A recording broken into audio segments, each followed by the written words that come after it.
Hey everyone, I'd like to tell you about my music production club. This is the best way to keep up with my latest work because you'll get my newest creations as soon as they're released for a fraction of the normal cost.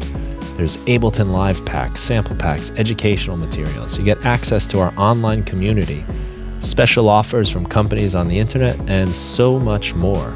We had a really awesome January in the Music Production Club because we did January, where we made a song every single day, and the Discord community was on fire. There were over 1,200 posts just in January on that one thread. It was pretty amazing and very inspiring. Got me going a lot of days when I thought maybe I didn't want to do it. Now that January is over, we're going to start Finish February, where we work on some of our songs that we made in January and try to finish something that we can release, whether it's a song, an album, an EP, whatever it is. The goal is to release something and put it out to the world officially. And together we will support each other in reaching that goal. To help get that done, I've made my Creating Excitement video course part of the Music Production Club. These are quick videos that will give you tips and techniques to keep your music interesting. And we've also got the 5-minute music producer, which is also a part of the club right now. That will teach you some habits and tricks that you can do to write songs so you can get going. So check out the Music Production Club. It's about the cost of buying a fancy cup of coffee every month. Go to brianfunk.com/MPC. Hello, everybody, and welcome to the Music Production Podcast. I'm your host, Brian Funk. And on today's show, I have Liina Turtonen, who is a newly certified Ableton trainer. She's got an awesome YouTube channel called LNA, does audio stuff. I've been following her for a little while now, and it's been really cool to see it grow. And she's covering a lot of great topics, from not only just the technical stuff of how to use the devices, which you have a lot of really cool videos on, by the way. Like, thank you. Everything you need to know about this device. I think that's great. And also, though, there's a lot about like the creativity side, the confidence, which I know we're going to get into a lot, workflows. So it's a lot of like practical and even like philosophical stuff that sneaks its way into, which, as a person that listens to this show, maybe you might know we like to talk about a lot. So yeah, very excited to have you here, Liina. Thanks for taking the time to be on. Thank you so much for having me. I'm very excited to be here. Love the podcast. Oh, cool. Yeah, I'm a fan of your channel. I think what you do is really nice. It's great to see like you in action doing this stuff and having a lot of fun too with it. I think that's something that comes through in your like style. There's like little jokes and silly moments in here that kind of keep it going. I'm definitely trying not to take myself too seriously. On my website, it says your favorite dyslexic producer because I'm extremely dyslexic and also English is not my first language. So then, I've kind of like, when I figured out that suddenly I finally love music production and stuff, I sometimes have these, I don't know if you have ever these feelings like you kind of do something like quite technical and you're like, how on earth do I know this? Like, when did this happen? Like, how am I this person doing this? And I kind of like, I think that's kind of part of that I am very excited because I kind of realized that how nerdy person I am and just kind of embracing nerdiness but same time having the kind of self-irony in it because it's quite weird for me that I know all this stuff. I agree with you completely. And it's like, sometimes I laugh if I'm working, especially if I just do something completely on the computer and I'm just either using a mouse or my finger on the trackpad. It's like if I move my finger in this particular pattern enough times, a song comes out. It's very strange. It is very strange. Like, personally, like I was going to be an actress and I was definitely never going to be any type of engineer because I didn't almost pass my schools and I was very much of a school failure. The definition of it, like my family was very surprised that I even passed any schools. And then, then having that like flashback to 10 years forward and this is my career. And that's why it's like, that aspect is really weird, but also the fact that, it is pretty cool what we do. Like, as you said, it's like we can click a couple things and then suddenly there can be a song. And I think that is really cool how powerful it is. It is. And, with school too, it's really not tapping into many of the different intelligences that people have. And Definitely not. I teach high school English, so I see this a lot. Oh, really? Yeah, so I have, of course, all kinds of students, and sometimes you have, there's the students that gets like all A's, but can't have a conversation with you. And then there's other students that are extremely artistic, but, they can't do math, and they can't sit still, or they can't, it's so unnatural in so many ways to ask like all these young people to like sit in rows and not move and not talk to each other and all these like things. Absolutely. It's surprising And anyone succeeds at it. Exactly, and that's the kind of like thing that I've been very interested to look into recently. I'm working on a book right now that is kind of surrounded a lot of like tech and creativity and confidence, and it kind of goes back to school years a lot, I feel, and especially psychologically. There's so much around that example, growing up as a girl, that has its side of it, but generally, I think there is like, you've been put in a box so early on in your life. There is the STEM kids, so the science, tech, math, all those people who are good at those things. And then you are the artistic one, or you're the sporty one, or you're the cool one who's like the rebel one. And it's really hard to break away from those groups, and the kind of that it's not even you putting it on, but it's a lot the school system and the way that we've grown. Like we watch those American teen shows, and there's like everybody has their clique and who you're supposed to be. And then, like personally, I never even thought that audio would be my thing. Like it never even crossed my mind. My dad and my brothers are absolute nerds. So I should have taken the hints that maybe I have the side as well. But because I was a girl, I guess like nobody even thought to ask me, like, would that be a side that I would be interested? But because I was so bad with math then and tech and all those things, because I was not supposed to be the techie person, then, I was supposed to, when you are a very talkative and happy and outgoing girl, it's not really the thing that you're expected to be, is the nerd person who is in their studio by herself 8 hours, like doing mixing or playing with synths. So it's something that I needed to figure out for myself, like only later on in my life, because I only got into this when I was like 23 or 21 to 23 was the time I figured out like, oh, buttons, these are fun. That's funny. Yeah, and you kind of made me think of like just my own perspective too, like as a boy growing up. And I remember specifically this one time in, I think it was like 6th grade, where the teacher had us come up to sing to see if we were going to be in the chorus. And I remember thinking like, I don't want to be in the chorus with all the girls, singing. Yeah, exactly, isn't it? Yeah. And not that I probably would have made it, but purposely blowing the audition, humorously, just to show like I'm not going to be a good fit for this.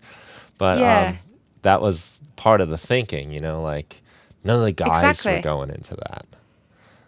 So why would you go there? Because like if you've never seen anyone, that's why representation is so important, because it's like, well, if you see someone else making it look cool, then maybe you could do it as well. But I think that's why it can be very hard to figure out that that's what you want to do, like something completely different, like music production. And well, kind of getting a little bit to the topic, but I think that is the core why we don't have that many women doing this, is because it was very hard for me to do the change and figure that out for myself.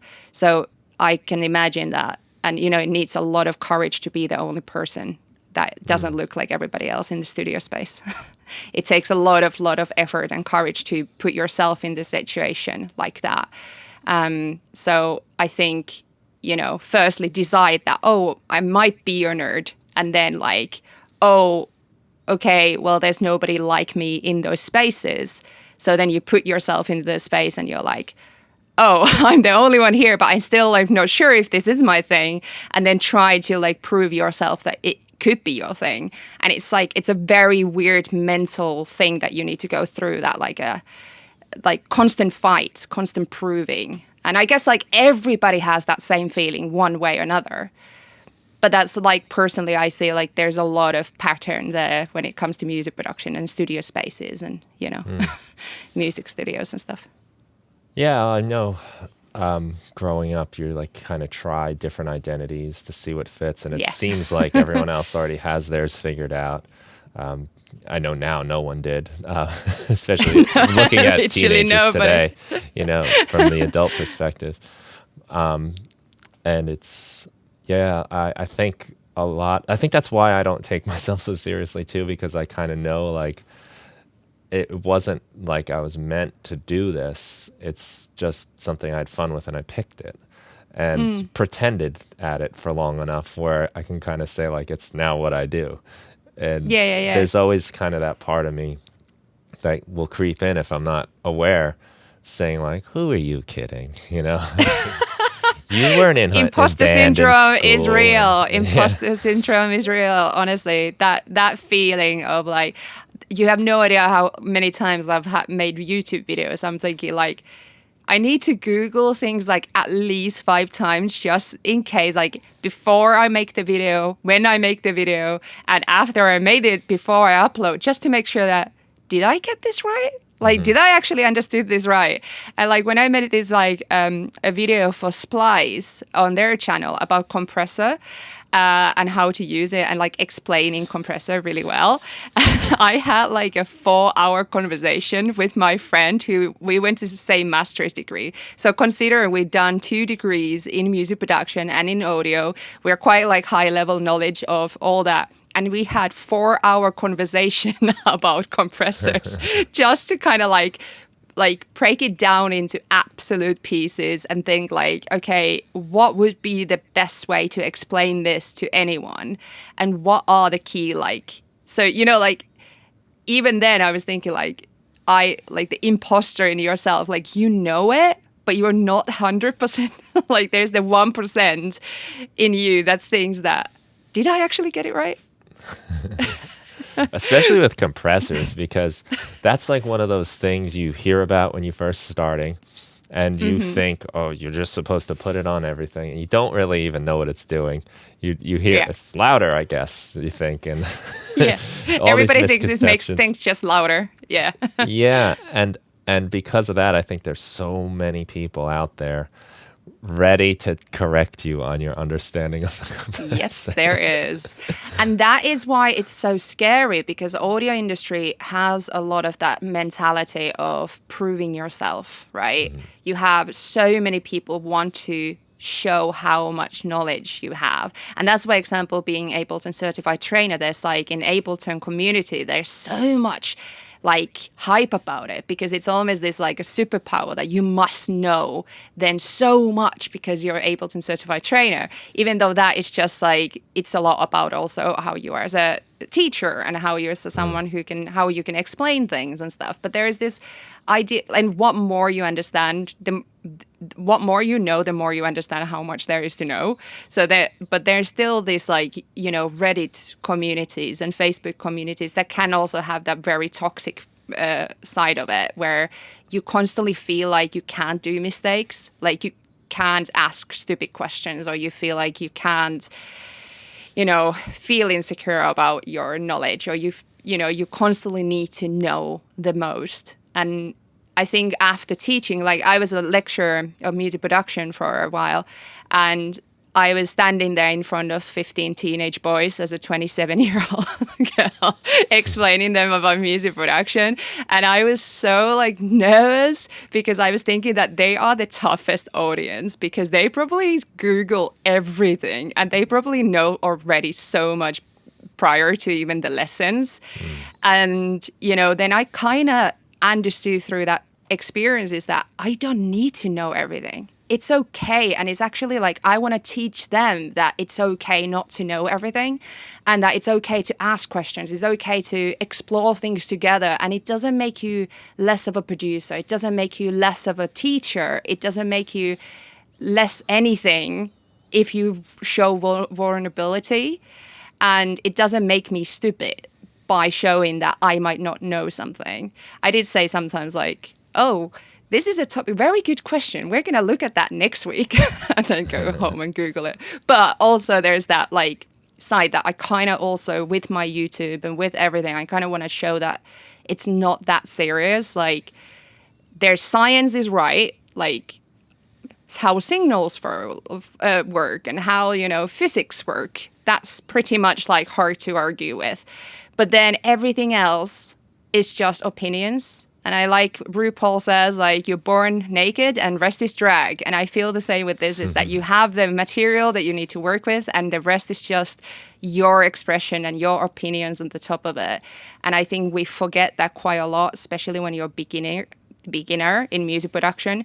You just want to, like, believe you think everybody else is correct. And you just take a lot of information and there's a lot of people who think that they are the voice of audio with their opinions. So then also they come from authority saying this is how you need to do it.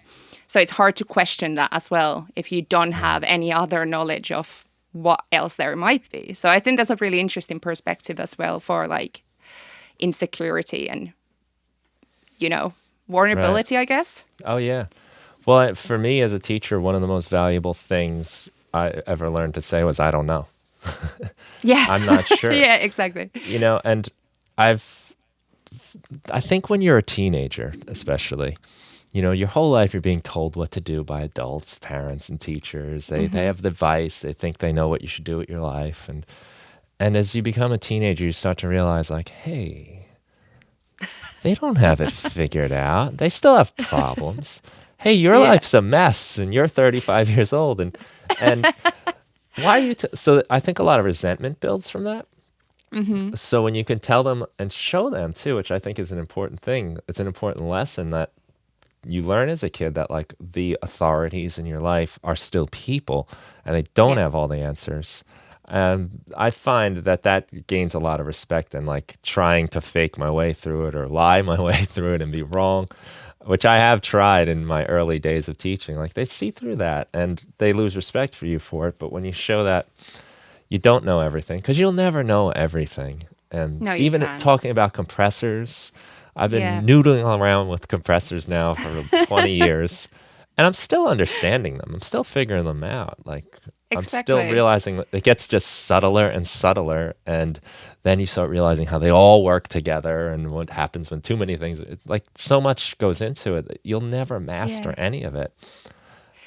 I think that's so true. And, you know, with music, whether what arts ever you are, like, and especially like we're in a really weird area because we're artists, but technological artists. And so we have these like two massive worlds with full of expectations. So art has a lot of expectation. Music industry has it. No, I would say three big worlds. So you have art world, you have music industry world, and then you have technological world. So you have three massive industries and massive worlds with expectations and different ways of working and different like identity questions and stuff. And then we need to try to find ourselves between there. And if we try to pretend that we know everything and if we think that there is a right and wrong, then it's not really good for our mental health in the long run because, you know, it's horrible to try to, like, we're just humans and we only have certain capacity to work, you know, with our little brains. So, you know, so I think it's like okay to give yourself a little bit of slack and just not like give yourself a break with your insecurities and like be like, it's okay that I feel this way. Yeah, it takes a lot of the pressure off. And it gives you a lot of freedom too, to mess up, to make mistakes, to explore and discover.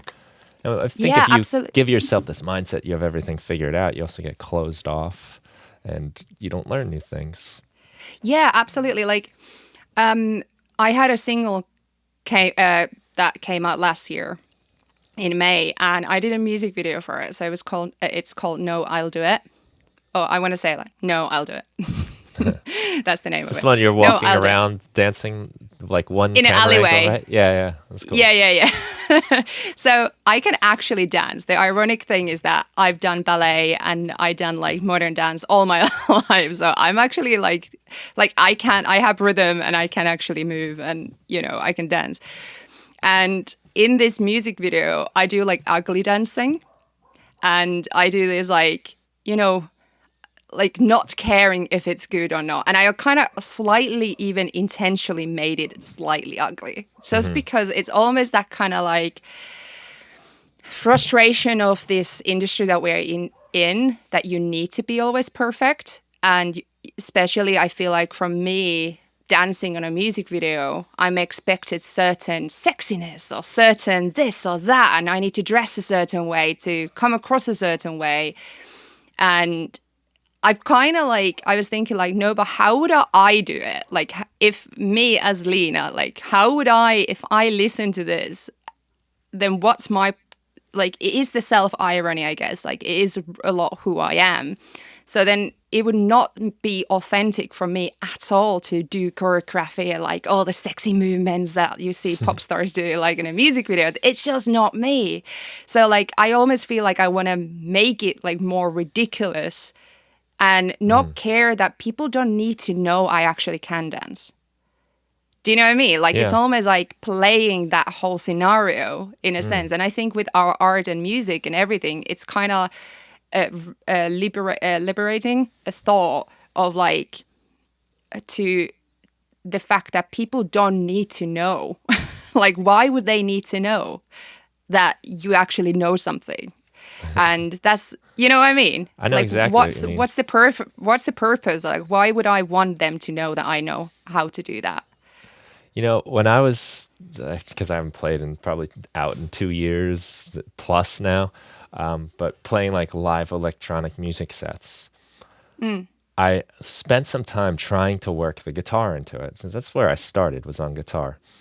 And I'm like trying to figure it out. And everything I was doing just felt like karaoke for guitar, because it took up both my hands. Now I can't do any of the other interesting stuff.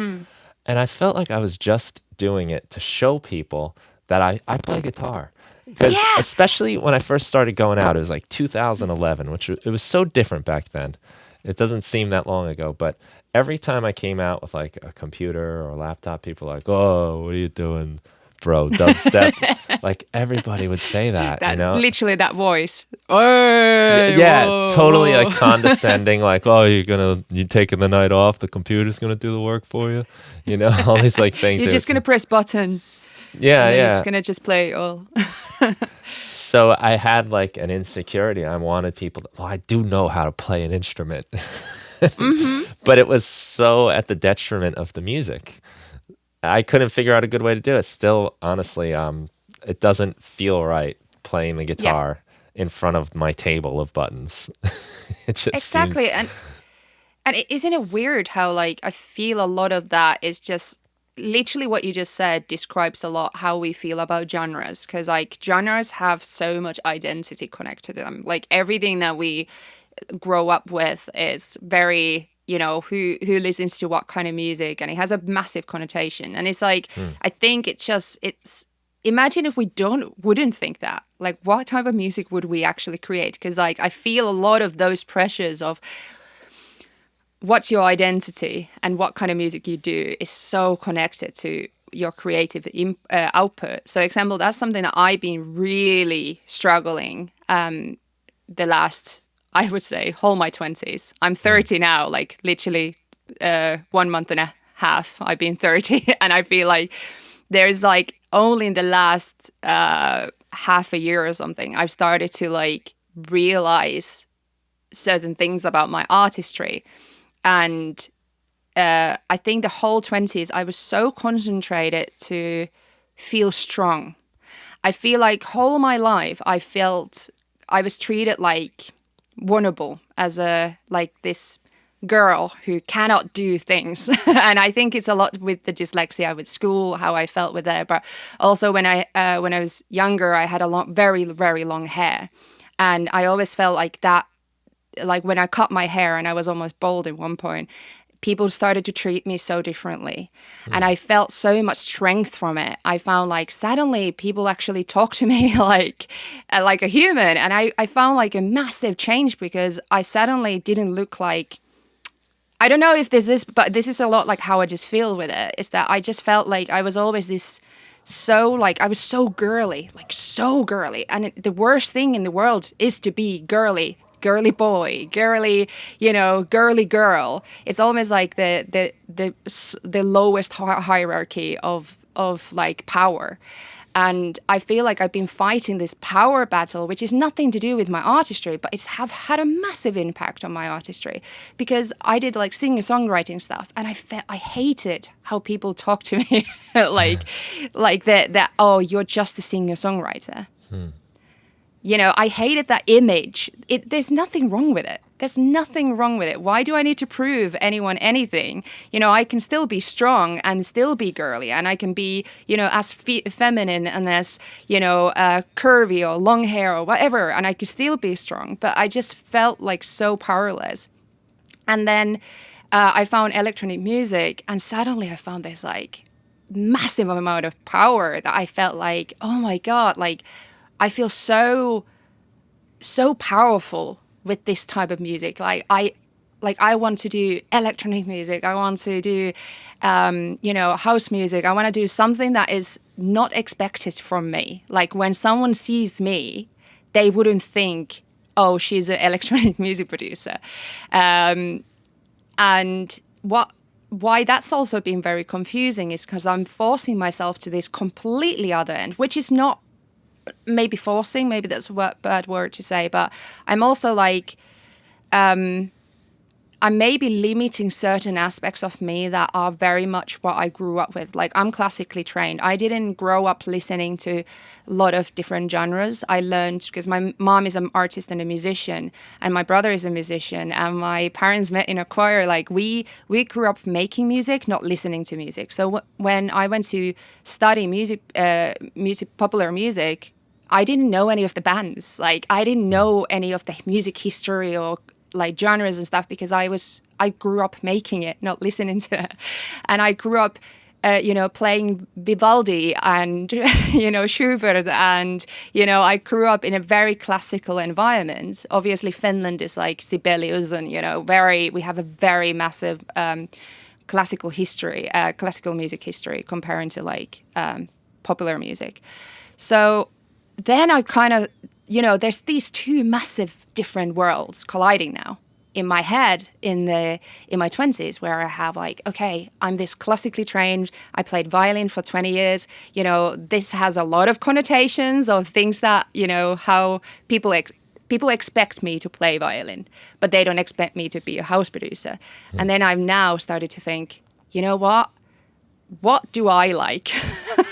And I've started to like really trying to just not think any of that and any of the power, and not even, I've started to find power in girliness. I literally have a tiara in my studio right now, just because I find it almost like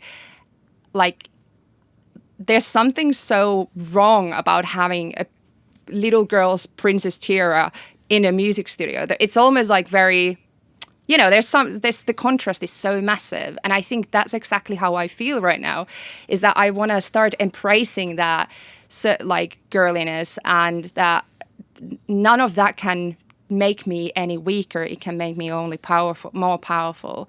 So I've started to think I can have house music, I can have drum and bass, but I can also put violin in there. I can still put where I grew up and my past. I can put my classical music together with house music and see where that takes me, and stop worrying about what other people think of me, and find the power in me and not power from the things that how people perceive me as. Okay, that was my speech, but that I think that's kind of it.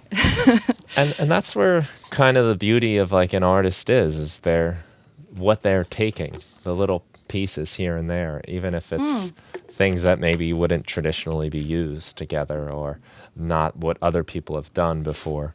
That's, it's the like the stew you make of all your influences and all your backgrounds. Exactly. And that's the thing, is like we try to define it. We try to be so much something in the future that we are like, we're trying to be maybe somebody else that we want to imitate, or we have this picture of ourselves of the person that we want to be like. And usually it's someone who has more power, who has more confidence, someone who has like, who's not caring what other people are saying. But with all those images, we care so much what other people are thinking of us. And I think, you know, as you say, it is a stew of everything that you are, and you can take whatever you want from there. But usually the best things that you can do for yourself is something that is easy for you. So example, I tried to be an actress. It was not easy. It was never natural for me. I never got parts. I tried so many ways, but it was never like, it just didn't happen. Where music production, suddenly I do it. Suddenly I have masters. Suddenly I'm, you know, teaching in a music university. I have a YouTube channel. You know, it was just this snowball that just started to move, and it was a wave. Like I just end up going in the wave because I end up doing something that I think, naturally adept in. Like I felt like I was more naturally adept in music production than I was ever in acting. And I think when it comes to genres and making your own music, it's almost that. Like we need to find something that we're naturally adept in. And then when we found that, we can find comfort in that and then start expanding that further and reach out where, you know, learn new avenues and learn new skills. But I feel like then that what we're adapting gives us the comfort to, I guess, you know, be ourselves, I think, and find happiness in it. Balance. I have to imagine that's a huge part of the appeal of your channel, is you're not pretending anything really. You're in your spot. You're talking about what you're doing. You even leave in like some of the funny mistakes that happen just because they happened and they're part of it. It's not. It doesn't feel like like. And talking to you too, that pretty much am not surprised at what I'm getting. You know. Oh, thank you. You know what? In my head, authentic. I was thinking like, oh shit, did I start talking too much about feminism? And like my experience, and in my head I started to think like, oh no, like people are gonna get triggered or so, like, you know, in my head I was already thinking like, damn it, I need to sometimes like just calm down and stuff. But at the same time I'm like, no, but that is my experience, so why should I like trying to filter myself? So it's actually lovely to hear that. Thank you, because I feel like sometimes I'm just very like. Well, be that way, you know. I think that's just go with it, because it is the experience you've had, and everyone has had their own weird experiences and challenges and things they've been through that kind of shape us into who we are and what we do. I think for me personally, I run into my problems when I'm thinking about all that stuff, when I'm questioning it, when I'm not just letting it be what it is, you know, because when I make music, like if I sit down to make music, I'll do it a little bit. I'm doing this thing January where we make a jam every single day. And every time I go to do it, I'm scared, you know, and even here on day 30, which it will be today, I've proved to myself that I'm able to put something together every single day, no matter what. But I'm still going to be nervous. I'm still going to do every other thing I can think of first. The dishes will need to be cleaned. I'll fold laundry finally. I'll do all of these other things to avoid it. Well, it must be clean. You know, like I can't start now until I do this. I'll find every way to put it off. And it is a fear. Yeah. So, but what I've sort of realized is that that's the excitement, though. That's why you ride a roller coaster, you know, like music is like that. It's a fear, but I'm also not going to like fall out of the roller coaster when I'm doing music. The worst that can happen is I make something that's not that great. But if it was easy and if it always worked every time, then it'd be like, what's the point? Like, exactly. So what? Like, I think I'd lose interest in it. I think that's the thrill of it. Yeah, and I think that's something that kids don't have, that fear as much, fear of failure. That's something that we learn a lot from school and from, you know, from life, is that there's there's certain level of punishment if you fail, of things, because you're not allowed to fail too much in school systems. And it might be changing nowadays a lot more, but I feel like growing up in 90s, definitely I feel like there was a certain level of like you're not allowed to make mistakes. That's a bad word for most of my life until like I remember probably being a little bit older, out of school by then, hearing this concept of failure being a good thing. Like, what? Yeah, well, How is that? But then, you realize that that's how you've managed to figure anything out, is by being willing to fail at it. yeah. And that's something I was thinking a lot actually when it comes to music and music production. And my channel is that I've asked feedback on my channel now, on a form, and I was reading the feedback, and someone said the musical examples that I give are not that professional. And I've been thinking that a lot. It's kind of stayed in my mind a lot, like thinking, because it's a quite a hit to take, I think, slightly.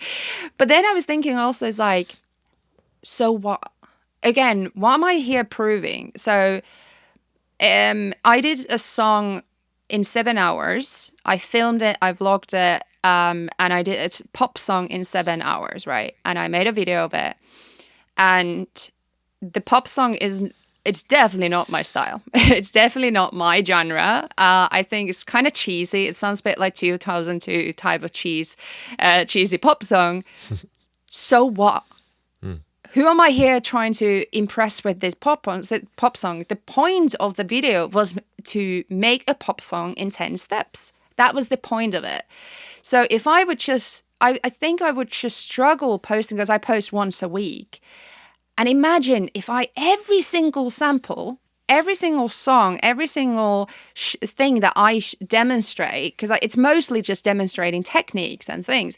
If everything I did sounded something that I would be like very proud of, I could never do a video a week. I could never do that, because it's just not possible that every time you create, it's not possible to make something that you like, like that I would like to publish.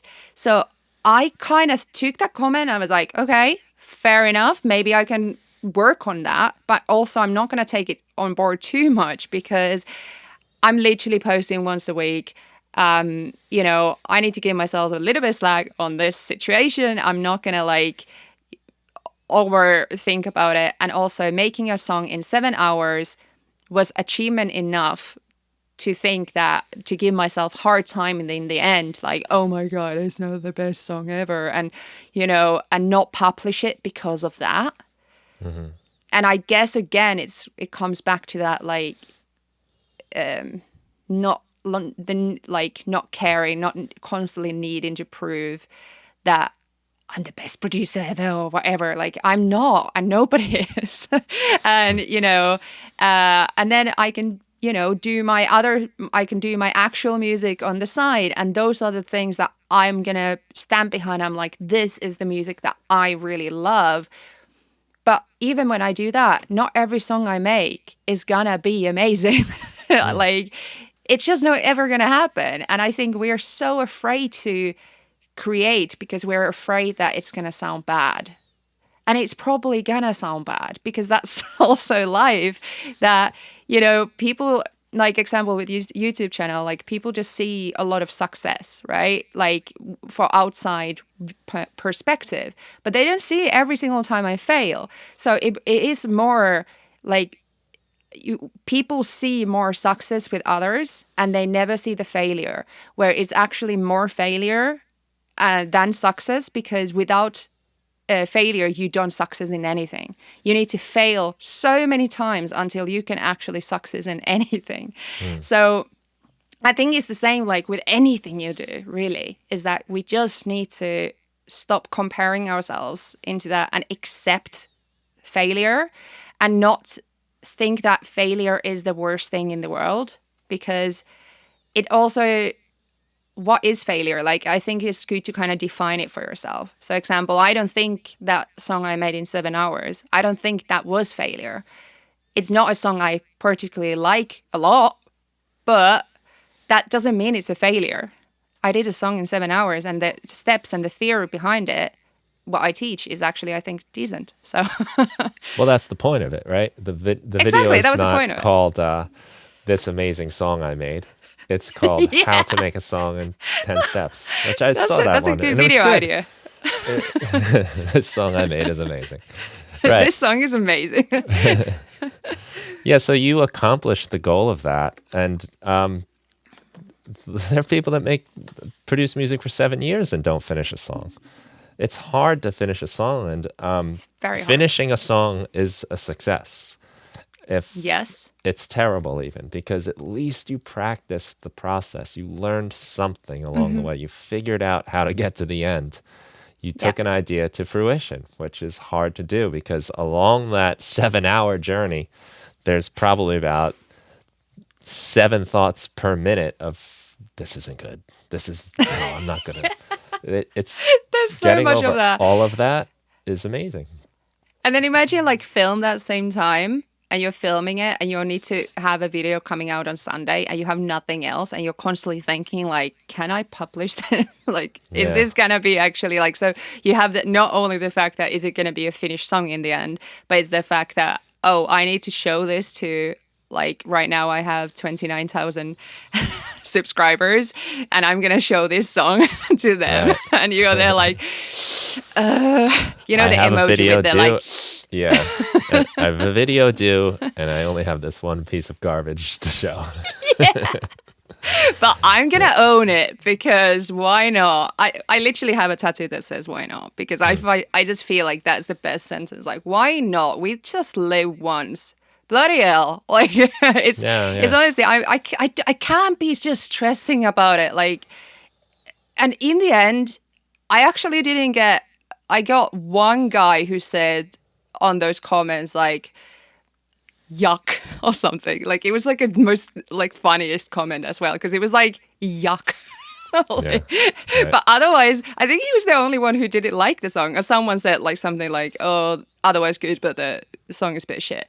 And I'm like, well, fair enough. Well, you don't like, people have opinions about songs anyway. But then there was a lot of people like it. Like, I actually got hundreds of comments, and if there was like 2 people who were like, "Ew, not for me," then, you know, imagine, you know, that's the thing, is like, we usually think in our heads that it's much worse than it actually is.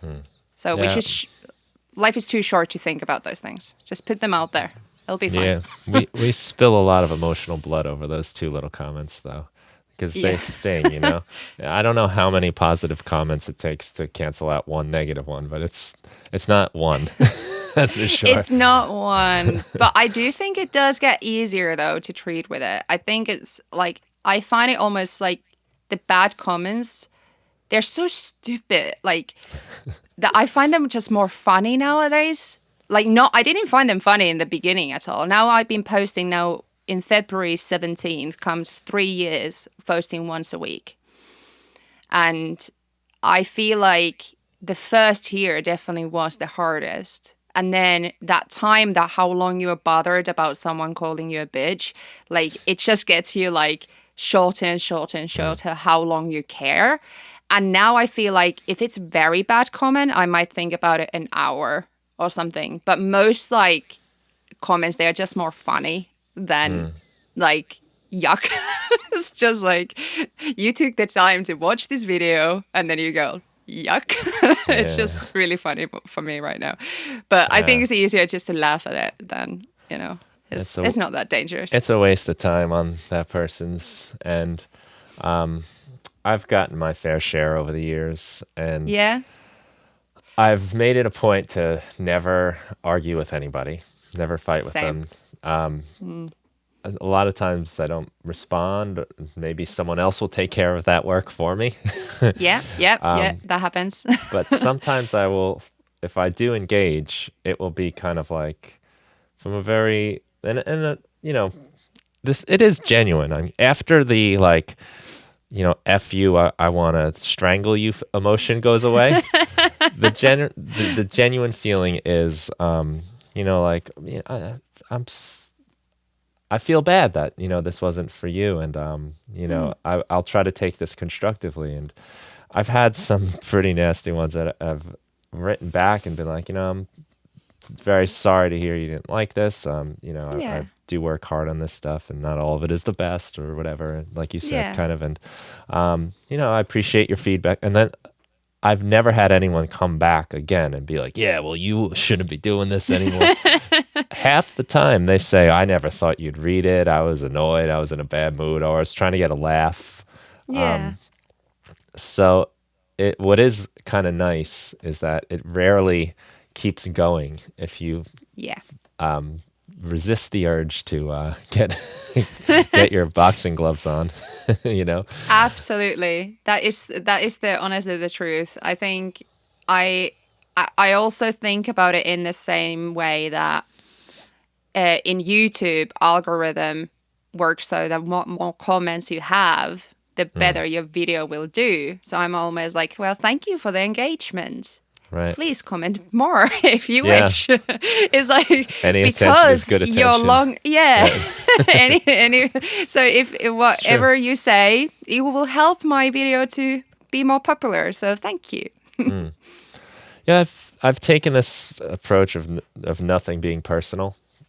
Yeah. I think I picked that up at my job at school, mostly because even if a kid decides he's going to curse me out one day, usually it's not because of me. Usually there's all kinds of other things going on in their life and other issues.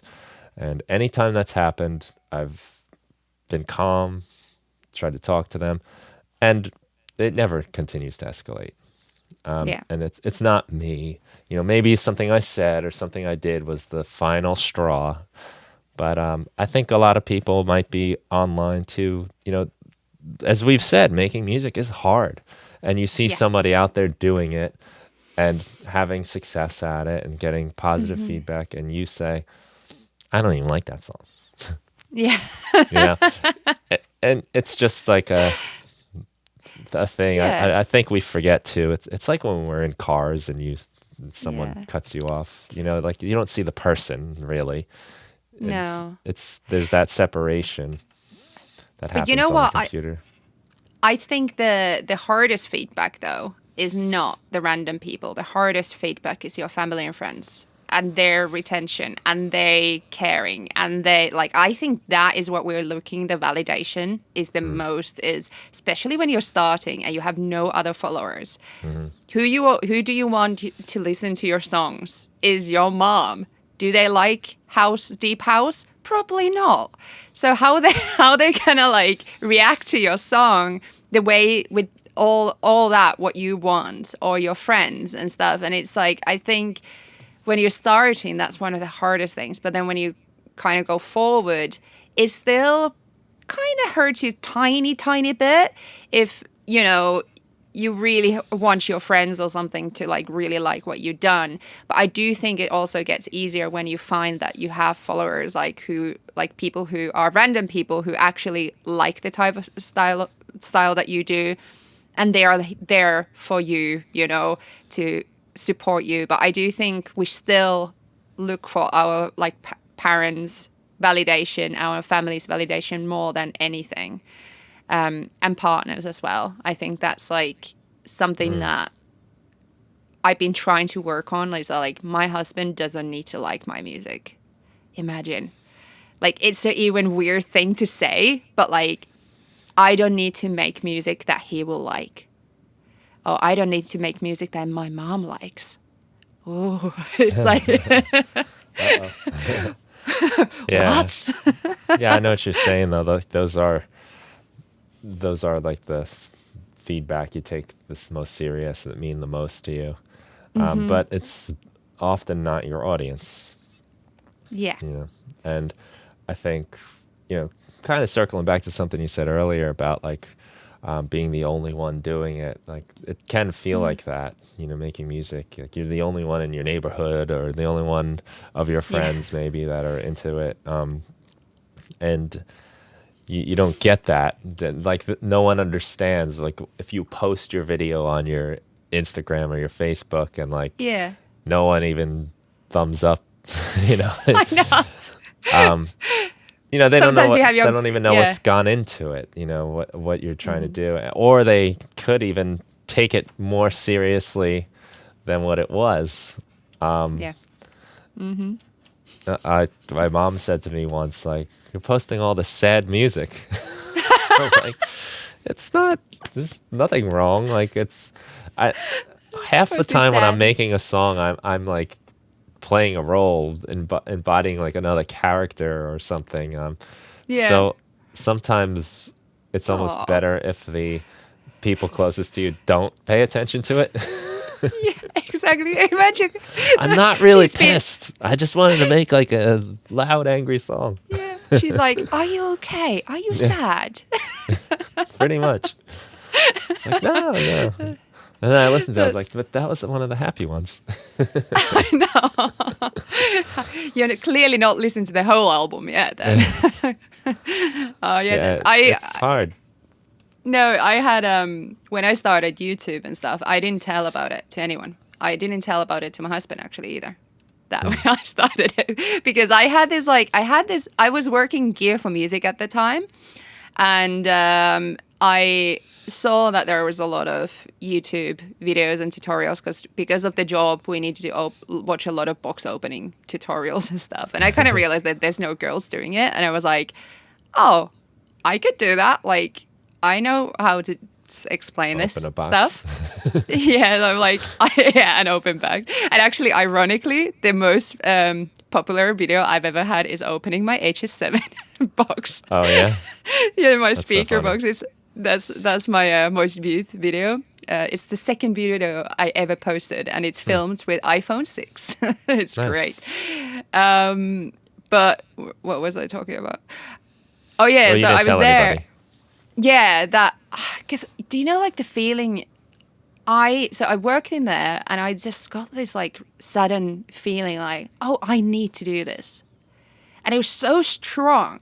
And I know I'm very like when I get a vision for something, I'm very determined to do it.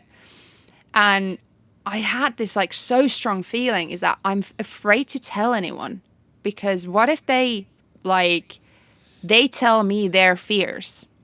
Example, what if I tell my husband and he gets scared, which is probably not what would have happened, but it's like, what if he gets scared for me of the comments or what kind of attention it's going to attract and all that kind of stuff? Or what if I tell my, mom and she says one sentence that is slightly making me doubt it? Because it can be that one word or that one sentence, even though they are meaning all the best, but that's usually what family and friends do is that they want to take care of you. So they want to make sure that you don't get disappointed or you don't get hurt because maybe they have fears. They couldn't do it. They wouldn't be the person doing it because they have like maybe fears of it.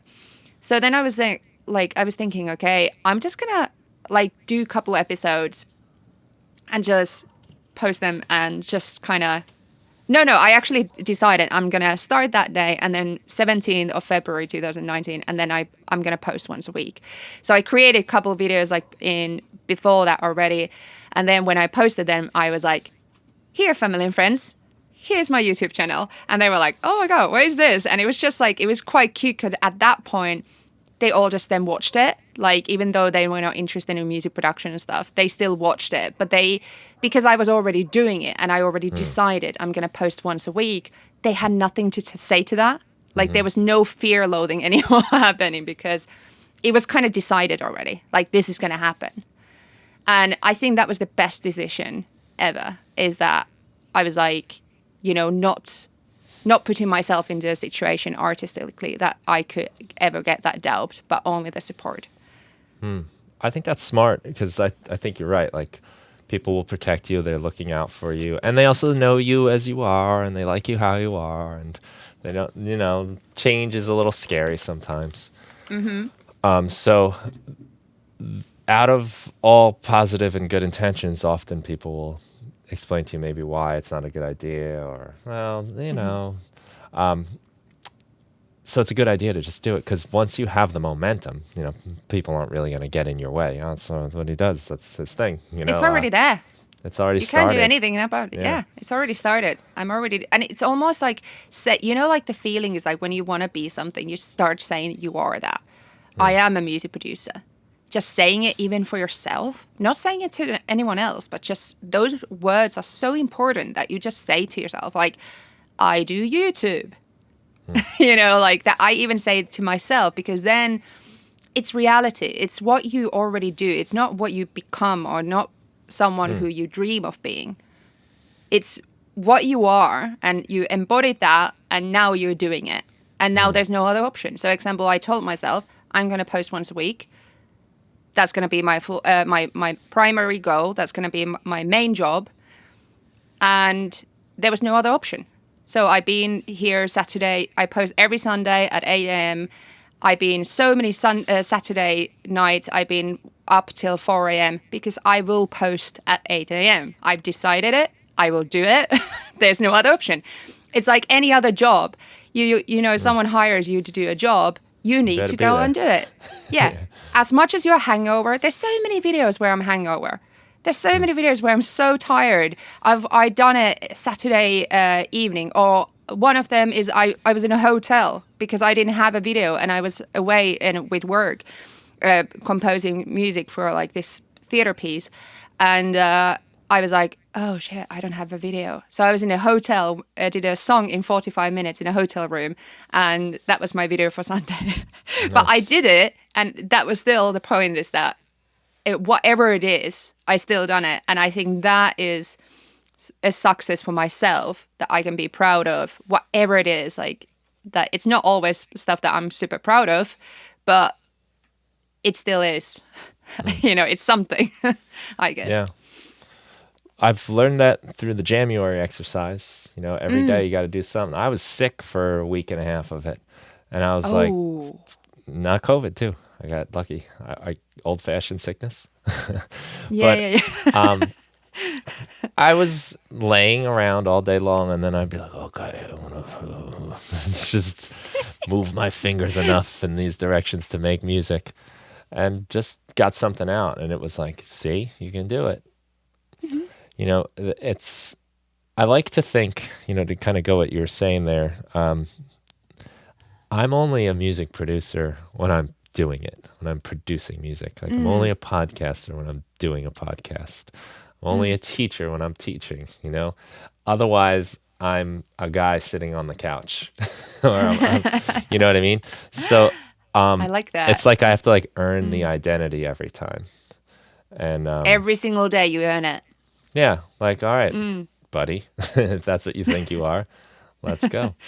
And I think, to go back even to like the other thing about like not telling people, when we tell them, we get that like hit of like whatever that brain chemical might be that happens when you say, I did something, because you say, I'm doing this. And it's like, exactly. It's like when you buy like new running shoes. You get like credit for being a runner now, even though you didn't run. But like mentally, you feel it. Like I'm there, Yeah. So sometimes that's all you need. It's enough to make you not even do it, because you got enough of a like hit out of that, just saying it. So I think that's another good reason not to say anything until you do it. Yeah, but also absolutely. to like, you have to be doing the job to be the thing. So it helps me get to work thinking that way. Oh, yeah. And I think that's a really good point, actually. And I think also we do give ourselves a lot of excuses. We give ourselves so much excuses of why something is not happening, why we can't do this. And I think it's a bit tough love, but I think it's almost this Finnishness in me. Like, in Finland, the culture can be very like non-forgiving for weakness. And it sounds horrible. It's a very lovely country, a very lovely culture, but it's also this kind of like, we have a term called sisu, and sisu means the power of being able to sit in plus 80-degree sauna, or going to ice swimming, or it's that kind of like, you're not giving up to the the sound of your voice saying, I'm too weak, I'm too blah, blah, blah. You know, you're not giving up for that, but you are saying, no, I am strong enough to do this, and I am strong enough to go forward. And you listen to that sound more than the excuses that you're trying to give yourself constantly to keep yourself comfortable. Because sometimes, like, well, we can't go forward if we're always comfortable. As you said, then you're just the guy on a couch. Because you're never going to push yourself forward just to do the ice swimming, you know, because actually, but by the way, just telling you, going to sauna and then ice swimming, and then it's the best feeling when you get out of there, because then you can stand in -20 degrees. I don't know what you have other measurement system for degrees, so I have no idea what it is in your language, but like in Finland is very cold country. Just let's put it this way. It's like Canada type of situation. So we have very, very, very cold winters. If you go to like Alaska and stuff, like that's the vibe. So imagine that you go sauna, which is very hot, then you go and you do this naked. First sauna, then ice swimming. And then when you come out of it, you can stand in very cold weather, naked outside for 10 minutes, because you're feeling, you balance your body, like the heat is so good. And the feeling is the best. But imagine you could never reach that feeling of standing outside and feeling you're so alive if you would have never gone first to the extreme hot and then extreme cold. And that's sisu. That's the power that you feel in. Again, I guess this can talk about power. You find your own power, and you're not relying on other people's power. And you find that in yourself to say, like, if I say I'm going to do this, I'm going to do it. And you're not giving up. You're not listening to the excuses, I guess. Yeah, you've learned how to do hard things, and that you can do hard things. Yeah, and what more hard things you do, the more you learn you can do hard things. Like, I think for me, the biggest thing was moving to another country without nothing, without family, without... I did it first time moving to France when I was 19 for a year. And then I moved to Glasgow when I was 21. Backpack, nothing else, just went there. I was on my way to Australia, never end up in Australia, still in UK after 9 years. But oops. But it's Did you like... go the wrong way? Yeah, I think I got lost in Glasgow. And but I think it's like, it was so scary and it was horrible. Like, I had months in the beginning where I felt very depressed. I was like, why am I here? Why did I come here? Like, I had a pretty decent life in Helsinki and, you know, and in Finland. And I'm like, why did I come here? It's not easy. But also, I think I never been as scared and I never been as vulnerable as I was in that moment when I, you know, needed to build my whole life from start in a new place, a new country. And I think that experience has taught me, like, you know, I can do hard things. And I think everybody has their own Glasgow. Everybody has their own things that you can go back to and think, no, I was powerful enough. I can do this. And it is that endurance of sisu. You can grow your sisu more and more, I guess, from that. And I think that goes with creativity. You know, that can be applied to everything. What is it? You know, if it's making music or anything, really. Yeah, it's a lot like the practice of finishing a song, even if it's bad. It shows you can do it. Doing something hard that you think maybe I can't even do, and doing it even minimally, teaches you. Like, look, you were able to do that. I had such a great martial arts instructor who would work us out till I would never do this to myself, these kinds of workouts. You know, you just would never be so cruel to yourself. But he always would continually prove to you, like, you thought you were going to die 20 minutes ago, and you're still going. You know, and it just, like, he kept, like, proving to you over and over again, like, what you think your limit is nowhere near it. You're still got like 45% in the tank. Yeah, exactly. And did you know that that's exactly where excuses in psychology comes from, is that we prove ourselves constantly that we cannot do something. So we take that as a fact. We start believing That's if we fail a couple times on something, we start to believe that as a fact. And that's where it becomes an excuse, is because we want to justify our feelings somehow and reasons, and we start to believe the facts that we can do something, because obviously that must be the case then. It must be the fact, even though it's not a fact, but that what your martial art teacher was saying is that he was proving you exactly the opposite, is that what more you prove yourself that you can do it, then you start to believe in it. But the beginning is so difficult because it's so hard to believe that, like, take away that belief that you can't, and that is actually, you have two avenues.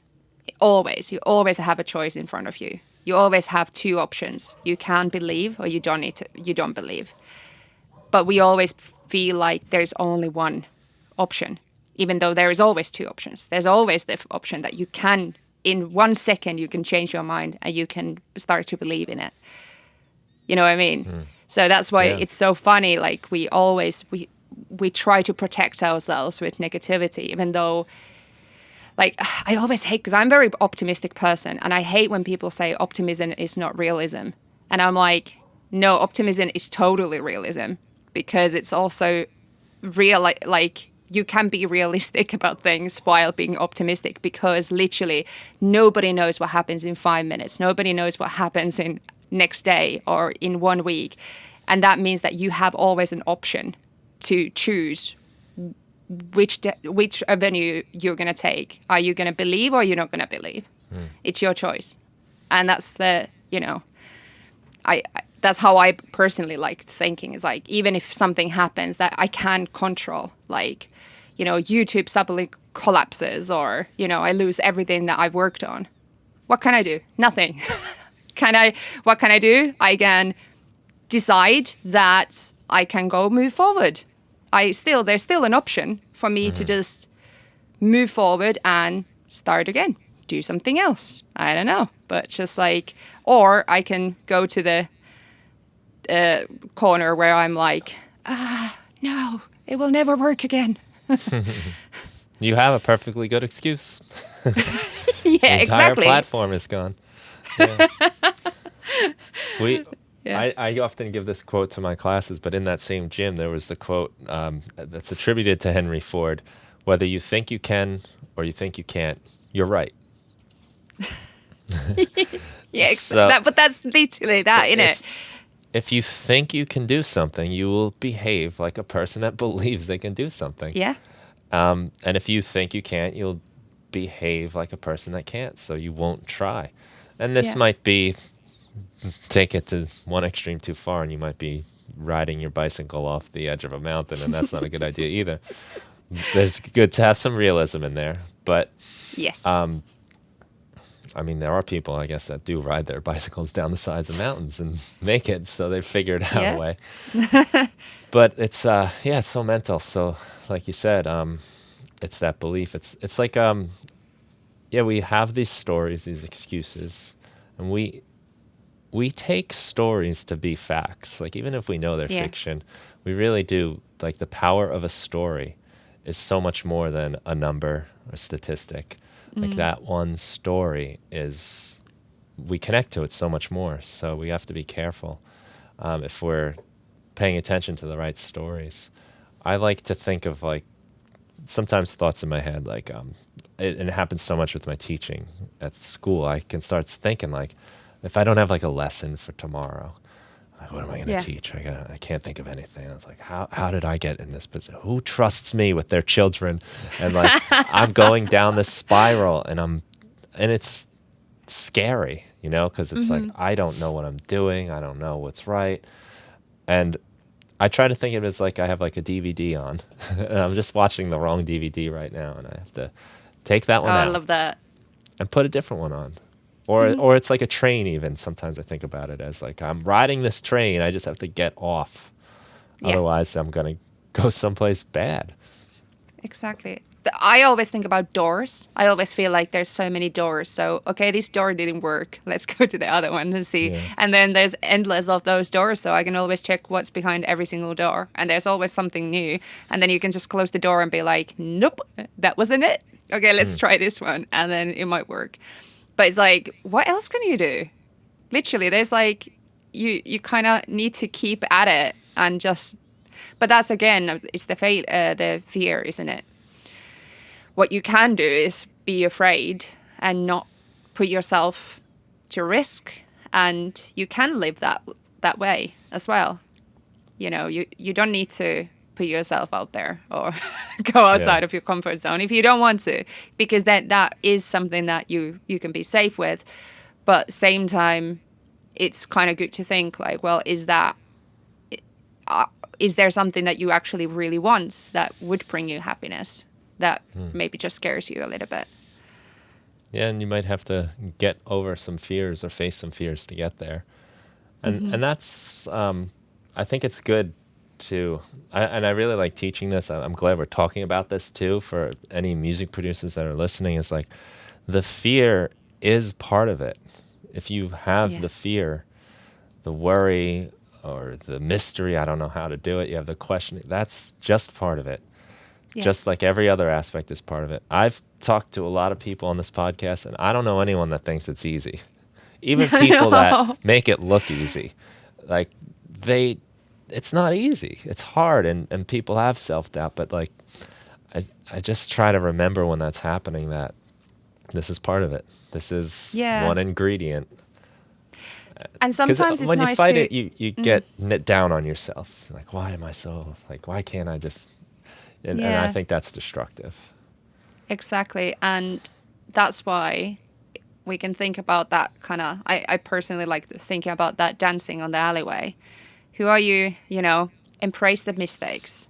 Sometimes it's even sometimes like fun to, just as a joke, just do those funny flips that might not be the best, but it's kind of fun to do because it's a bit silly. That it's not like pronouncing compressor wrong for most of your YouTube videos for a million times. It becomes a funny thing after a while.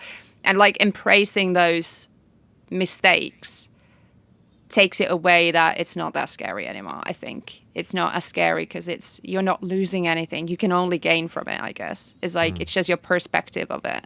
And making fun of yourself is actually quite healthy, I think, and it can be funny. And look what happens to music when it gets too perfect anyway. We totally correct everything, fix the pitch, the time. It gets stale. It's uninteresting. Like that takes out the soul and the life of it.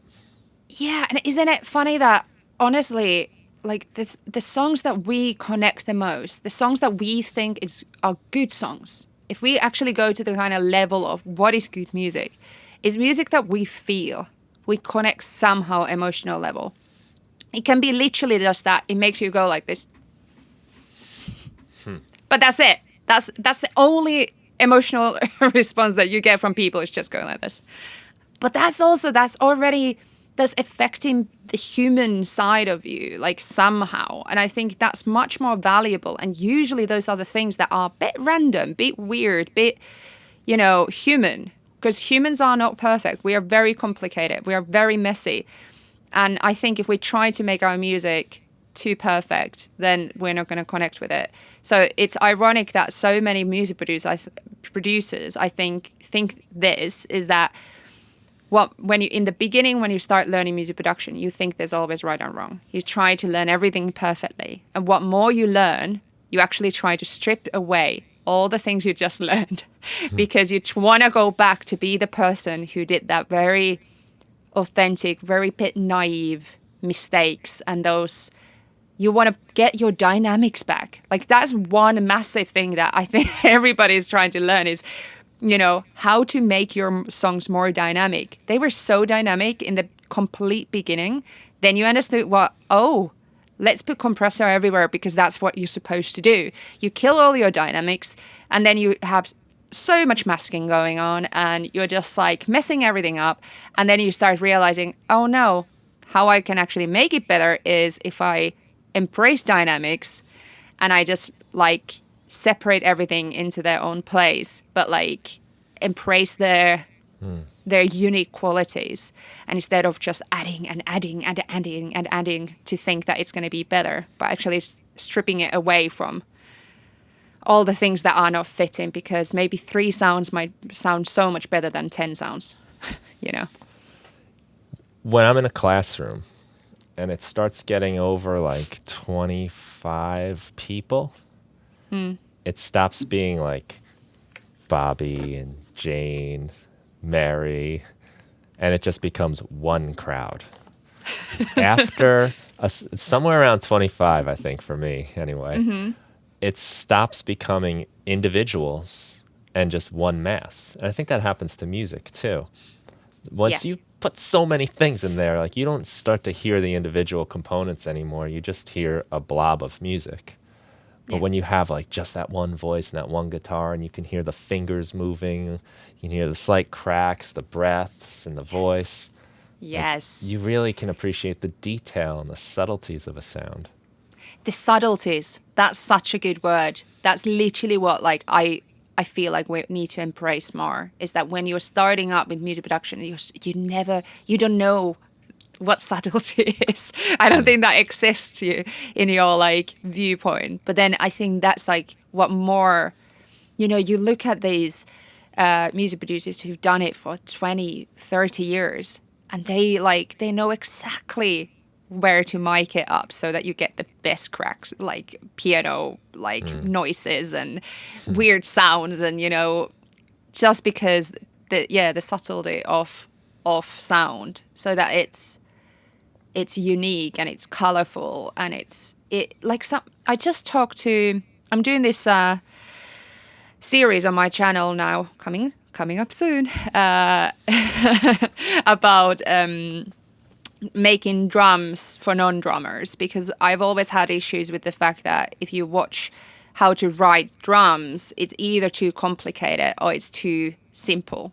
But there's not like something like for someone like me who comes from a non-drumming background to understand rhythm, not just beats, but understand what is rhythm, what is groove, what makes it, you know, like the theory behind it. So I'm doing that.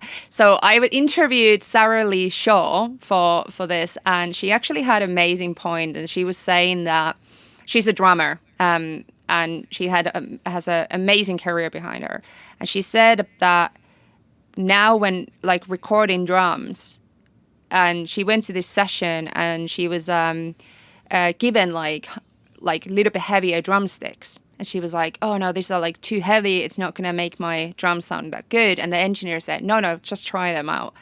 And they made literally, the engineer knew in that room, exactly, like it depends like what room you are and what drums you're using. But those sticks made exactly that room, like the drums sing.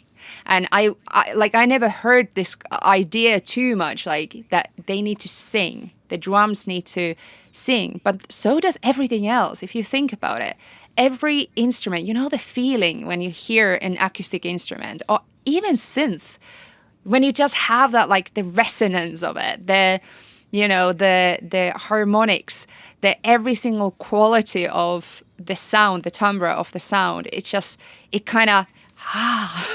makes you like, it goes into your bones. And I was thinking, like, when she said that even just changing the sticks in that room made the massive difference. And that is what I think music production is in its best, is that the engineer knew that just changing the sticks would change the sound so drastically. And that's what I want to pursue as a music producer, is now think what are the subtleties? How do I make my guitar sing? Or how do I make my violin or piano or my synthesizers? Like, how do I make them sing? And is there something, an even tiny little thing that I can do just to add that little on the top of it? Do you know what I mean? Yeah. And that stuff, I think in my earlier days, like if I found something that kind of gave me that, I would overdo it. Yes. And then, yes. you know, you'd do that on everything, and then it's almost like you did it to nothing. I've really come to appreciate like the sacrifices in one sound for the benefit of, say, another sound. Yes. Like, yes, Totally this agree. sounds kind of garbagey on its own, but it fits. Mm-hmm. It's doing its job in the mix. Yeah. And sometimes less is more. Mm, Sometimes less is just like embrace the one sound. And like, I think one really big thing that we do as music producers is that we look at other people's sessions and we're like, oh my God, it's so big and complicated and they do so much things there. Do you know the feeling when you're looking oh at yeah. people's like, oh my God, what's wrong with me? Am I not How doing it come I don't have professionally that much enough? automation? Yeah, I never do that much automation or, Right. all this like transitions are so detailed and all that.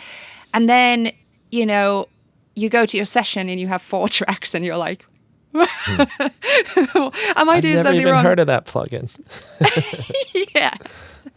And it's actually like, but you can compare, is the complicated stuff better or having 4 tracks? Is it better than having 50 tracks?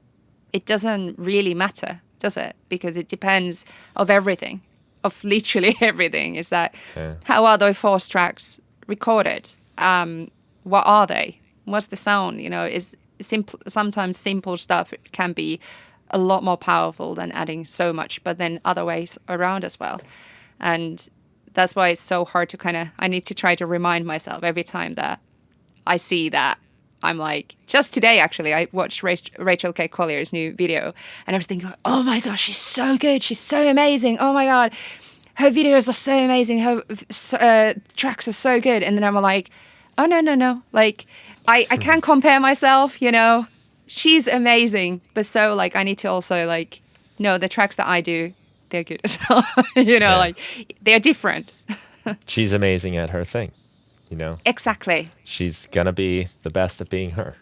As you will Exactly. be the best at being you. I That's it. always kind of do this principle where, like, if I'm adding an effect or EQing, I'll do it to the point where I notice it and then just drop it down a little bit. Just a Yes. little less.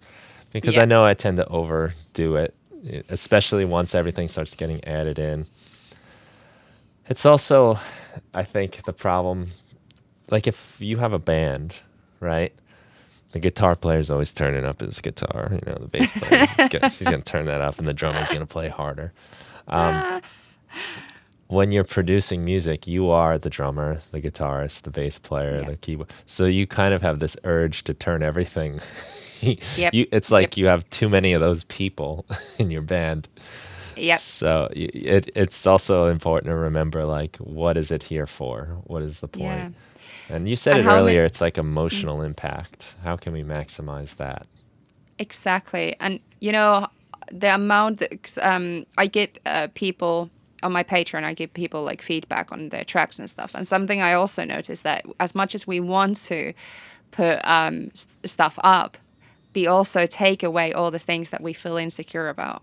So, example, there's so many people who put vocals and then they feel insecure about I their bury vocals, 'em. so they put them down, and even though they're not sitting anymore on the top of the track or like even just slightly on the like Mm, verge of on the top of it, but they are like mixing really much on the whole mix. And yeah, and it's really hard to kind of say like, well, you need to be proud. It's like, be proud of your lyrics, be proud of your voice, just put it on the top of it, because otherwise it's almost taking the effect of it completely. We can't hear anything. We can't hear your lyrics. We can't hear the tone of your voice, the quality of your voice, like all those things. So it also shows your insecurities, I think. It's like mm. what you're the most insecure about. And I think that's really interesting to realize in Those are the yourself. tracks that get the most plugins on my sessions. You could Yeah. just look at the quantity of things going across, Oh and then my you'll know. God, so true. All the like, yeah, yeah, yeah. That is so true. Oh, well. So, do you do everything yourself? Your channel, everything, like all the editing? That's all you? All me. Wow, that's pretty cool to be that consistent. Seriously, and just all the different edits, angles, and the camera, and Oh, screen thanks. sharing and stuff. Well, I know firsthand how much work it is. It's maddening. And It is especially when very, you want to make music and now you have all yeah, this video production stuff. Like we were fooling around with lights before the show. Like to yeah. me, all of that stuff is like, that's the stuff like in the way of what I'm trying to do half the time. Yeah, absolutely. And, considering for the first 1 year and a half of doing it, I didn't get any pay from it. So I was part-time teacher, and then I kind of like, so there's definitely not much money in it, like when you start it. And then you start seeing a little bit money in the like after 1 year and a half. At least for me, that was the case. And now I've been doing it for 3 years, and now I'm like same amount of money maybe than when I was a waitress. So it's definitely, if it's one of those things is that it's so much work. It's so much work. I work like whole last year I was working like 6 days a week. I was working most days 8 to 10 hours a day. But it's almost like what else I'm gonna do? Like, I see it almost as a game board. I'm always like, well, let's see how far can I go. I don't know. I don't want to go back to doing the things I was doing before. I'm enjoying this job, and I rather eat beans and potatoes and do what I do, and then I feel like everything will come with time. And it's a marathon. It's not a race. And I think what I also realized this year, what I'm doing, you said about music, is that I've been in the really weird position where I've been just teaching everybody else. So I think it's very natural to take a position, especially as a woman. I feel like there's a lot of that kind of like you take the position of the mother, you take the position of the carer who make sure everybody else is okay. So I talk about them, their confidence, and I talk about their insecurities, and I teach them, and I train them to become the producers that they want to be. And, I can give them all those things. And then I'm like, what am I giving myself? I published one song last year. I haven't properly had time to sit down and think, what is the music I want to do? What are my musical goals? What is my artistic goals? What I want to be like artistically? Because also I've been thinking like, well, I need to earn money, and it's easier to earn money this way than artist way, and especially COVID times. So it's been a very interesting process to kind of like realize that I need to put myself first sometimes. Like I need to also like so that I can give to others, I need to first do it for myself. And so this year I'm really focusing on that, and I have time blocked. So I do my videos, I do 1 month videos, and then I do 3 weeks of music, and then I do 3 weeks of book, and then I do another month of videos, then I do another. So then I do this like whole year is already planned for me now until next Christmas. And that's how I know how many videos I'm going to do, what kind of partnerships I'm working on, and also making sure that I will give myself the time just to make music. That I have 3 weeks soon coming up in 2 weeks that I can just literally I don't have no pressure. I have no plans of what's the outcome of it. I'm just gonna figure out what I want to do, figure out what is my sound, figure out how to, like, all the things I tell everybody else, I'm trying to apply them on myself now. And I'm consciously trying to do that. I like that. I get that feeling too. Sometimes I feel like I talk about making music more than I actually spend making music and teaching it or whatever it is. But I like your plan a lot because what you've done is decided, like, I'm setting this time aside to do this without worrying about it. I can find myself often deciding I'm going to relax for the night. I'll watch TV tonight. That's it, and sit there thinking about all the things I should be doing, all the projects I could work on, the music, whatever, everything in life will come. So now I'm basically on the couch, The not guy on the relaxing, couch. worrying about all Yeah. the things I should be doing. I'm not doing anything. I'm not even just relaxing. So to like sometimes just say like, okay, I'm going on the couch now. Yeah. And that's it. Yeah. Nothing else. Or even like in the last month, this will be the first podcast of the year. Yay. I don't know if there's any ceremony for that, but congratulations. Thank you. Thank you. But it's because I wanted to take the time to do these jams and like actually spend some time on it and not, like when you do one thing, you say no to other things. Yeah. Exactly. And I know that this would be much more stressful, without that kind of idea. I don't know that I necessarily said I was going to take off from doing anything. But as I started doing it, especially once I got sick, I said, you know what? Let's just do this one thing, and then it'll be Yeah. okay. It's so much easier on yourself that way. Honestly, time blocking is the best. Just blocking the time of giving yourself the time. And I think that's where the excuse of time becomes much more smaller. You don't say like, oh, I just don't have time.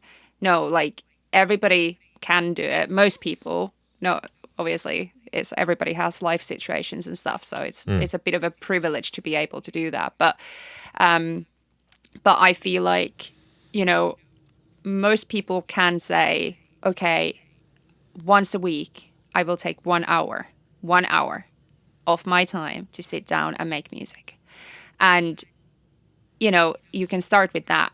And what I've noticed that there is actually a very interesting concept called divergent and convergent thinking. Are you familiar with those concepts? Yes, we've done this in some of our educational seminars. Yeah. Yeah. And they are actually amazing.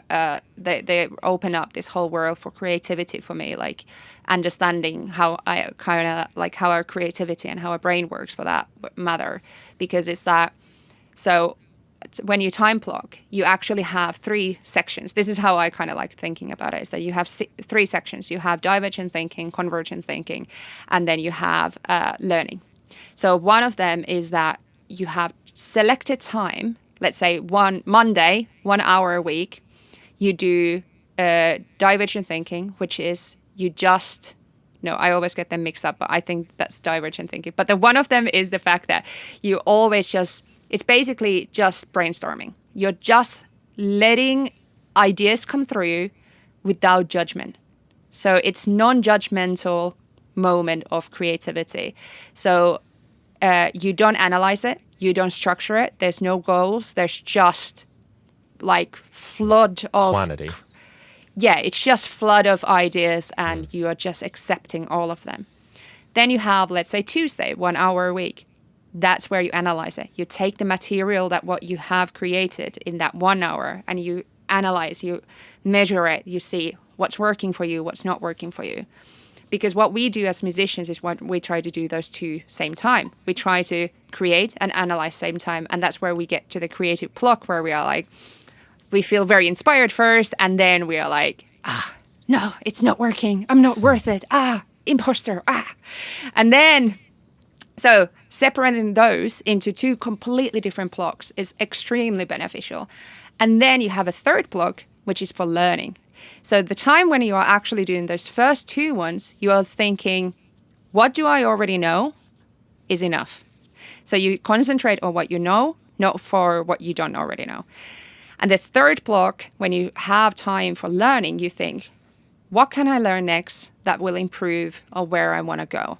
Because then when you're creating, you feel less insecure about comparing yourself to others and stuff. And you don't get overwhelmed of the choice of Ableton or any of the instruments, any of the plugins, any of the VSTs, anything that you do. You don't get overwhelmed because you feel like you just focus on the things you already know. So having those 3 blocks can be extremely beneficial for you as a music maker to just, compartmentalize. I can't say that word, but to make sections in your life to focus on your brain to work differently in different sections, like that. It's smart because when you're coming up with your ideas, the last thing in the world you want is the critic, because the critic will come in and smash every idea no matter what, because Yep. the critic will compare it to all of the great music you've heard before, created by a team of people over a long period of time, refined and perfected as much as they can. And your little baby idea is sitting here all like newborn and, you know, not going to stand up to that. It's just never going to stand. Eventually you'll get a thought that ruins it for you. So how can you trust the process? How can you ever trust the process if you're constantly doing those things same time? How can you ever think any idea? So let's say you find a clip, you put it in a clip, a session view in Ableton Live, and you're playing it around. Next day you come back to it, the clip doesn't sound that good anymore, and you're like, okay, that's gone. What if your thought process was not judgmental? What if your thought process was, well, here's a clip, it sounds like this. What can I do with it next? How can I work with it? How can I, does it inspire you to put it in a simpler, play around with it, just see what happens. And instead of like block yourself straight away being like, not good, you think, let's trust the process. I might like it in the future. I might hate it in the future. Let the future me decide. I don't decide it now. Yeah, so, I love that. I think it's trust in the process and not be your own block. Well, so much of, and we were kind of talking about this with mixing, so much of like how good a clip is depends on how good the other clips interact with it. Yeah. So it can be like a lot of like the sounds I use don't sound very great on their own, but they fit. They, or at least I think they do, right? But that mindset will prevent you from, like instead of seeing it as like, we got to throw this out and start over, like, it's almost like a game. Like, how can I make this work? Exactly. It's a game, isn't it? Because it is a play. We are playing. We are musicians. We need to enjoyment. Musicians' job is to play. And playing is what kids do. And what's the difference? There's no difference. What kids do is they do divergent and convergent thinking very separately, automatically.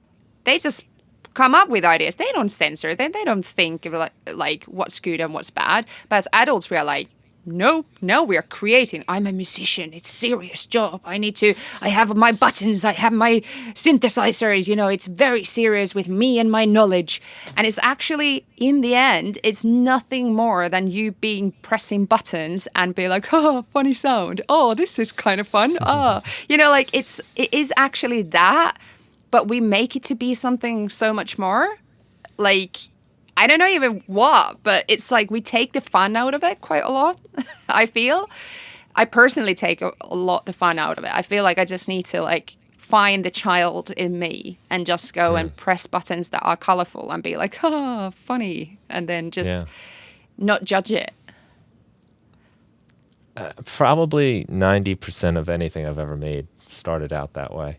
And just that, even like started out as like, I don't even really like these chords, but I'm going to try to make something with it. Yeah.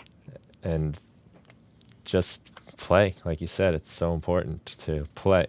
Because look, and I think when we get more gear, right, it makes us more serious, because now we look like serious. People come and see your setup like, oh, look at that. But it gets easy to take yourself more seriously the more you make yourself appear serious. Exactly. But and that takes you back to the power. Yeah. Power of what makes you feel powerful.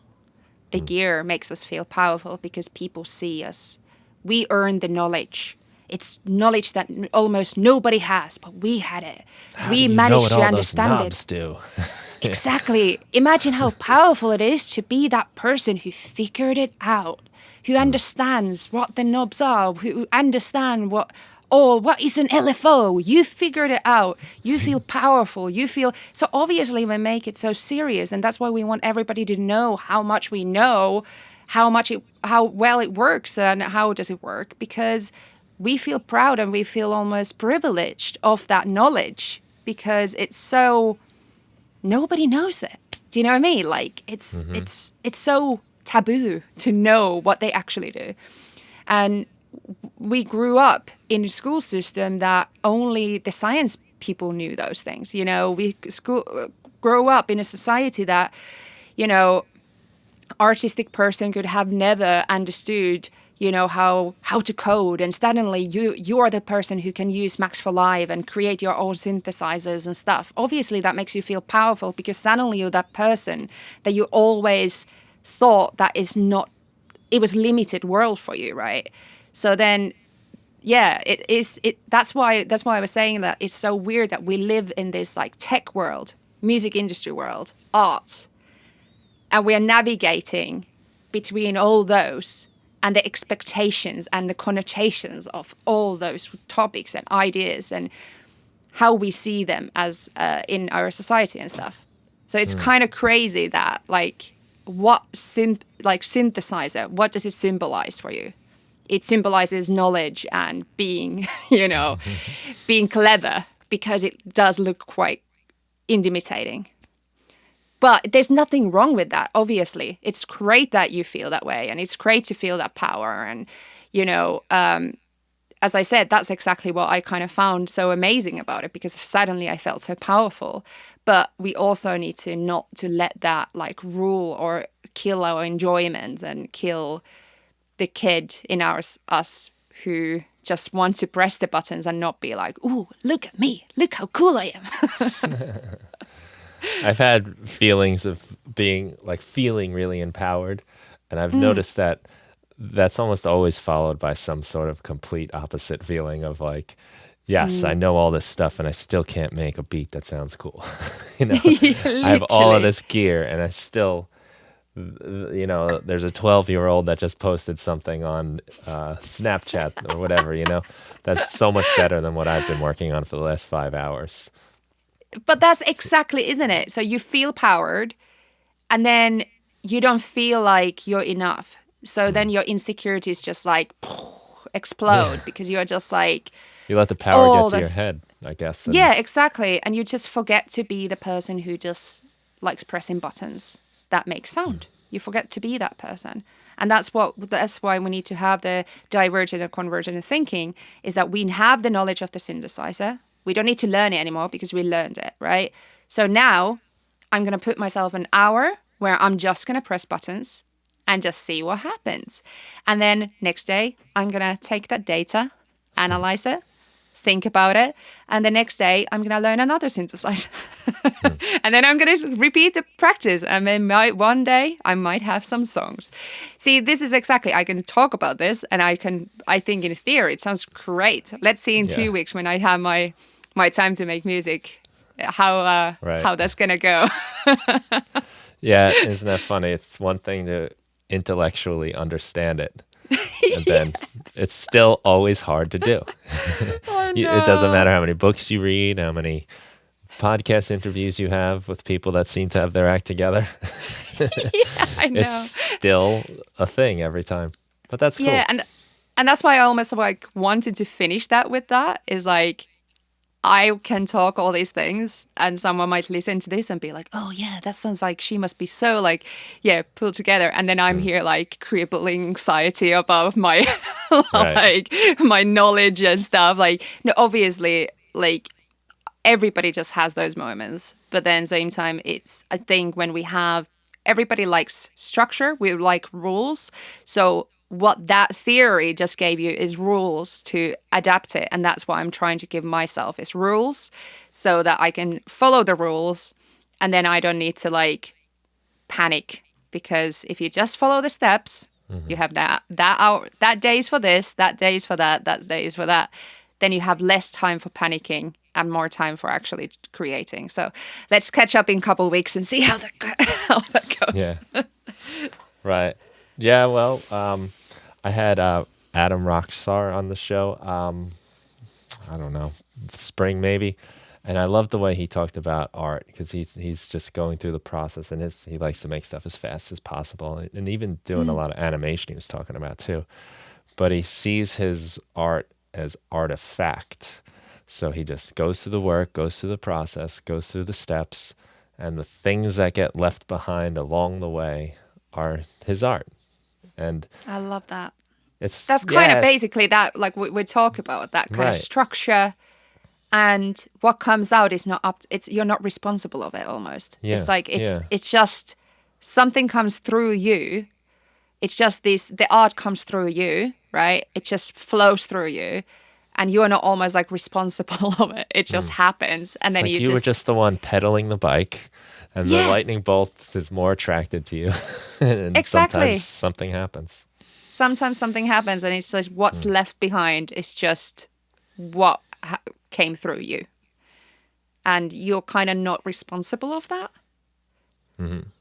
Because if we think that we are responsible of those artifacts, then we might start to think that then we need to, feel, I guess, we need to feel more responsible. No, I don't know how to... like identify with it. It's you. That song is you. And I don't like that song. Yeah, exactly. It's like the video that I did, 7 hours. That happened. It came through me. I'm not feel like it. I don't identify with the song. I made it, but I don't identify with it. But that's okay. It's like I like the artifact. Yeah, that's a good word to kind of say. It's an artifact that just happened, and now it exists in that video. Yeah. But that's okay. Cool. Yeah. So it sounds like we have some fun stuff to look forward to from you. We've got this drumming series coming up, which I think will be cool. You're working on music, and you've got a book you mentioned as well. Yes, all that is happening. I can't talk too much about the book yet, but I'm happy to talk about that. Will be a lot more present in future times when I can talk about it a bit more. But it's all about these topics. Nice. And in a very like psychological perspective, and like trying to understanding yourself more in the process of creation and music production and tech and between all these worlds and how to navigate it. And then, we will see what happens with the music. Hopefully there will be some stuff coming out. And also, I do have a very active Patreon, actually, where I do masterclasses. So if anyone is interested of having masterclass, I do monthly masterclasses as well as weekly live streams in my Patreon, where people can talk to me and connect directly, I think, a lot more. And I think the link, just so they know, is LNA does. So it's patreon.com/LNA does audio stuff. Yes. And then you got your website, which is LNA Music, which is a nice overview of everything. And then, of course, the YouTube channel, LNA does audio stuff. All these links will be in the show notes, so you guys should check it out if you haven't seen Liina's stuff already. Lots of great work.